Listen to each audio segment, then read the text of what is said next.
It was a humid Thursday morning in downtown Atlanta. The traffic lights blinked lazily, the city beginning its usual slow crawl to life. Officer Darren Cole sipped his coffee behind the wheel of his patrol cruiser, bored and irritable. He hated this part of his beat. Too many luxury cars, too many types he didn't trust.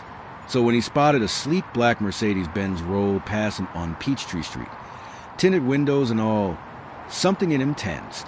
A black man in the driver's seat, alone, sharply dressed in a tailored navy blue suit. Cole narrowed his eyes. License plate says federal. Bet he's borrowing it, he muttered to himself.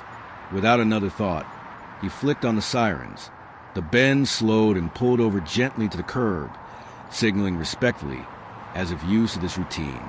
Cole swaggered out his cruiser, one hand resting on his belt, the other adjusting his sunglasses.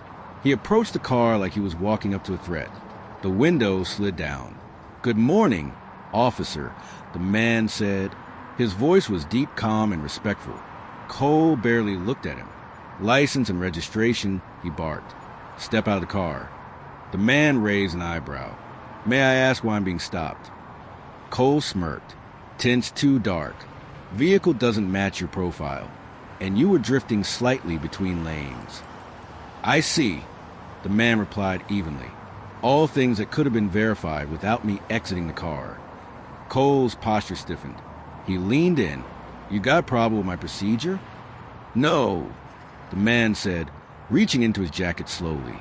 "But I do have something that might make this stop a little clearer." Cole's hand moved his holster instinctively. "Move slower, sir."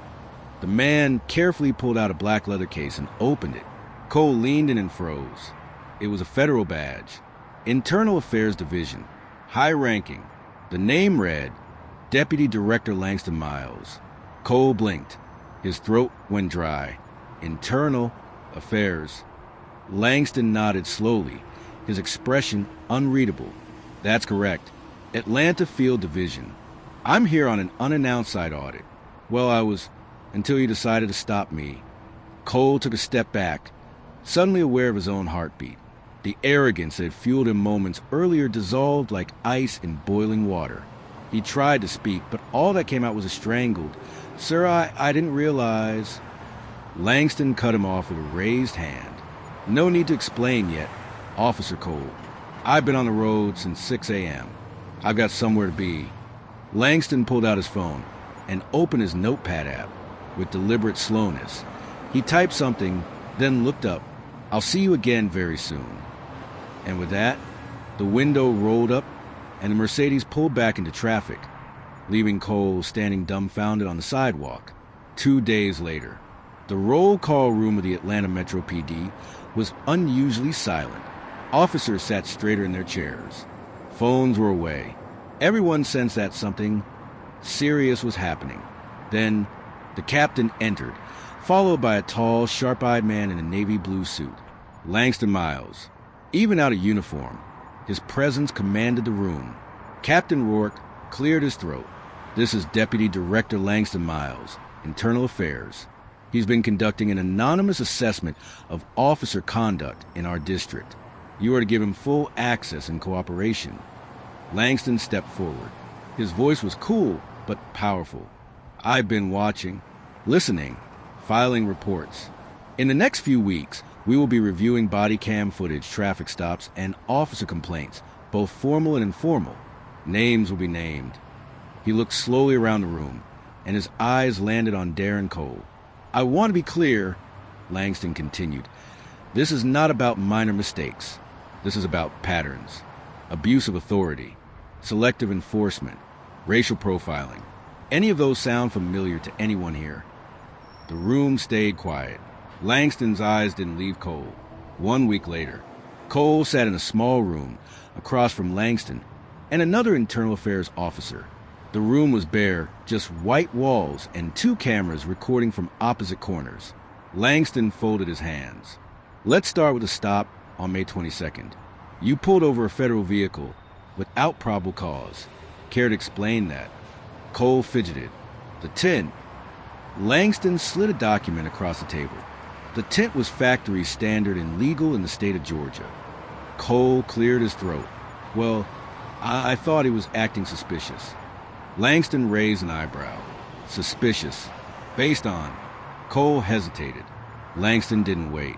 Let me remind you, Officer Cole, you pulled over a federal agent because of the car he drove, the color of his skin, and the fact that he didn't match your idea of who should be behind the wheel of a Mercedes.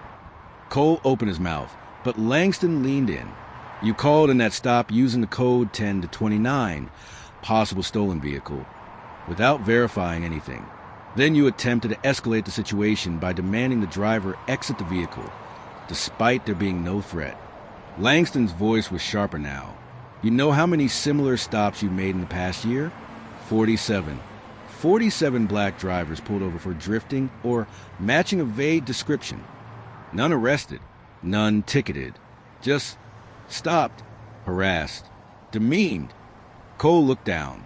Langston continued, his voice quieter but cutting. I gave you the opportunity to correct course. You didn't even apologize that day. Instead, you radioed in and said, I think I just pulled over some suit with connections. He held up a transcript of Cole's body cam footage. And yes, we have it all. 2 weeks later, the precinct bulletin board had a new notice. Officer Darren Cole, suspended pending termination review. Rumors swirled. Some were angry, others relieved. A few officers were now walking on eggshells. Langston wasn't there to make friends. He wasn't there for appearances. He was there for justice. Flashback, Langston's story. Langston didn't talk much about his past, but his career wasn't built on power. It was built on pain. At 17, he watched his father, a decorated postal worker, get slammed against a cruiser for loitering outside his own home. The officer never apologized, just said, you matched the description. That moment stayed with Langston. It didn't make him bitter. It made him focused. He graduated top of his class at Howard University, then again at the FBI Academy. He worked his way through counterintelligence, then into internal oversight.